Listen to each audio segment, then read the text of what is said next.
ಮಾನ್ಯ ಮುಖ್ಯಮಂತ್ರಿ. ಮಾನ್ಯ ಸಭಾಧ್ಯಕ್ಷರೇ, ದಿನಾಂಕ 3/2/2026 ಈಗಾಗಲೇ ಮಂಡಿಸಿರುವ ಅಧಿಕೃತ ನಿರ್ಣಯವನ್ನು ಈ ಸದನವು ಅಂಗೀಕರಿಸಬೇಕೆಂದು ಕೋರುತ್ತೇನೆ. ಮಾನ್ಯ ಮುಖ್ಯಮಂತ್ರಿ ಅವರು ಮಂಡಿಸಿರುವ ಅಧಿಕೃತ ನಿರ್ಣಯವನ್ನು ಈಗ ಸಭೆ ಮತಕ್ಕೆ ಹಾಕುತ್ತೇನೆ. ನಿರ್ಣಯದ ಪರವಾಗಿರುವ ಹೌದು ಎಂದು ಸೂಚಿಸಬೇಕು, ನಿರ್ಣಯದ ವಿರೋಧವಾಗಿರುವ ಎಂದು ಸೂಚಿಸಬೇಕು. ನಿರ್ಣಯ ಹೌದನ ಪರವಾಗಿದೆ ಎಂದು ಭಾವಿಸುತ್ತೇನೆ. ನಿರ್ಣಯವು ಹೌದನ ಪರವಾಗಿದೆ. ನಿರ್ಣಯವು ಅಂಗೀಕೃತವಾಗಿದೆ. ಈಗ ಗಮನ ಸೆಳೆಯುವ ಸೂಚನೆ. ಆಯ್ತು. ದಿನಾಂಕ 4/2/2026 50 ಗಮನ ಸೆಳೆಯುವ ಸೂಚನೆ ಪೈಕಿ 37 ಉತ್ತರಗಳನ್ನು ಸದನದಲ್ಲಿ ಮಂಡಿಸುತ್ತಿದ್ದೇನೆ. ಒಂದು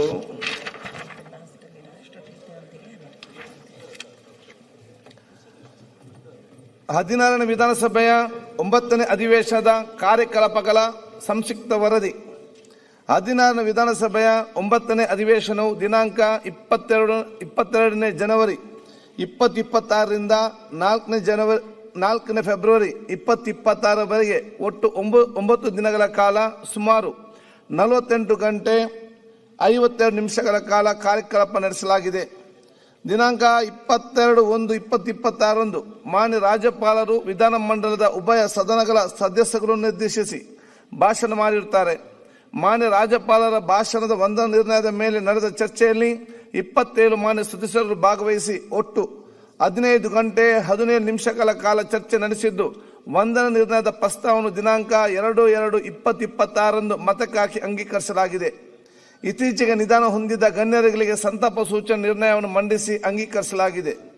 ಮಾನ್ಯ ರಾಜ್ಯಪಾಲರಿಂದ ಒಪ್ಪಿಗೆ ಪಡೆದ ವಿಧೇಯಕಗಳ ಬಗ್ಗೆ ಕಾರ್ಯದರ್ಶಿಯವರು ವರದಿಯನ್ನು ಮಂಡಿಸಲಾಗಿದೆ.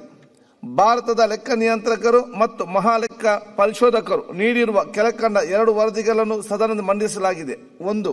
ಎತ್ತಿನ ಹೊಳೆ ಸಮಗ್ರ ಕುಡಿಯುವ ನೀರಿನ ಯೋಜನೆಯ ಅನುಷ್ಠಾನದ ಮೇಲಿನ ಕಾರ್ಯನಿರ್ವಹಣಾ ಲೆಕ್ಕ ಪರಿಶೋಧನಾ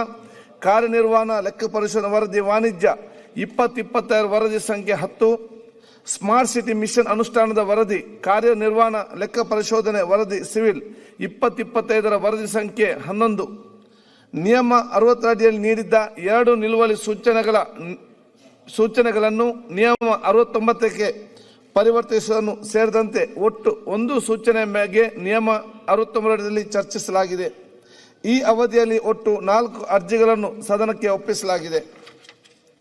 ಒಟ್ಟು 799 ಪ್ರಶ್ನೆಗಳನ್ನು ಸ್ವೀಕರಿಸಲಾಗಿದ್ದು, ಸದನದಲ್ಲಿ ಉತ್ತರಿಸಬೇಕಾಗಿದ್ದ 60 ಪ್ರಶ್ನೆಗಳ ಪೈಕಿ 50 ಪ್ರಶ್ನೆಗಳಿಗೆ ಉತ್ತರಿಸಲಾಗಿದೆ. ಲಿಖಿತ ಮೂಲಕ ಉತ್ತರಿಸುವಂತಹ 730 ಪ್ರಶ್ನೆಗಳ ಪೈಕಿ 535 ಪ್ರಶ್ನೆಗಳಿಗೆ ಉತ್ತರಗಳನ್ನು ಸ್ವೀಕರಿಸಲಾಗಿದೆ. ನಿಯಮ 351 ಅಡಿಯಲ್ಲಿ ಸ್ವೀಕೃತವಾದ 130 ಸೂಚನೆಗಳ ಪೈಕಿ 45 ಸೂಚನೆಗಳಿಗೆ ಉತ್ತರವನ್ನು ಸ್ವೀಕರಿಸಲಾಗಿದೆ. ಗಮನ ಸೆಳೆಯುವ 181 ಸೂಚನೆಗಳ ಪೈಕಿ 122 ಸೂಚನಾ ಪತ್ರಗಳ ಉತ್ತರಗಳನ್ನು ಸ್ವೀಕರಿಸಲಾಗಿದೆ. 1 ಹಕ್ಕುಚ್ಯುತಿ ಸೂಚನೆಯನ್ನು ತನಿಖೆ, ಪರಿಶೀಲನೆ ಮತ್ತು ವರದಿಗಾಗಿ ಹಕ್ಕುಬಾಧ್ಯತೆಯ ಸಮಿತಿಗೆ ವಹಿಸಲಾಗಿದೆ. ಶೂನ್ಯ ವೇಳೆ ಅಡಿಯಲ್ಲಿ 2 ಸೂಚನೆಗಳ ಬಗ್ಗೆ ಚರ್ಚಿಸಲಾಗಿದೆ.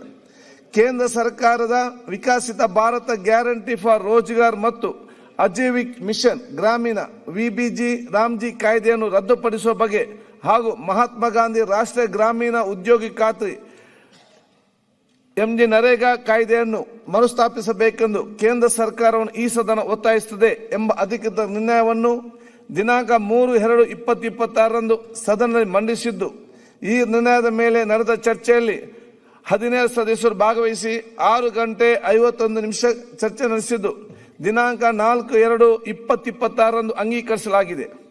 ಸದನ ನಡೆಸಲು ಸಹಕರಿಸಿದ ಸಭಾನಾಯಕರಾದ ಮಾನ್ಯ ಮುಖ್ಯಮಂತ್ರಿ ಅವರಿಗೆ, ಉಪಮುಖ್ಯಮಂತ್ರಿ ಅವರಿಗೆ, ಸಚಿವ ಸಂಪುಟದ ಸದಸ್ಯರಿಗೆ, ಉಪಸಭಾಧ್ಯಕ್ಷರಿಗೆ, ಸರ್ಕಾರಿ ಮುಖ್ಯ ಸಚೇತಕರಿಗೆ, ವಿರೋಧ ಪಕ್ಷದ ನಾಯಕರಿಗೆ, ವಿರೋಧ ಪಕ್ಷದ ಮುಖ್ಯ ಸಚೇತಕರಿಗೆ, ಎಲ್ಲ ಮಾನ್ಯ ಸದಸ್ಯರುಗಳಿಗೆ, ಮಾಧ್ಯಮ ಪ್ರತಿನಿಧಿಗಳಿಗೆ, ಇಲಾಖಾ ಮುಖ್ಯಸ್ಥರಿಗೆ, ಅಧಿಕಾರಿ ಸಿಬ್ಬಂದಿಯವರಿಗೆ, ವಿಧಾನಸಭೆ ಸಚಿವಾಲಯದ ಅಧಿಕಾರಿ ಹಾಗೂ ಸಿಬ್ಬಂದಿಯವರಿಗೆ ಕೃತಜ್ಞತೆ ಸಲ್ಲಿಸುತ್ತಾ ನಾಡಿನ ಸಮಸ್ತ ಜನತೆಗೆ ಮುಂಬರುವ ಮಹಾಶಿವರಾತ್ರಿ ಹಬ್ಬಕ್ಕೆ ಶುಭಾಶಯ.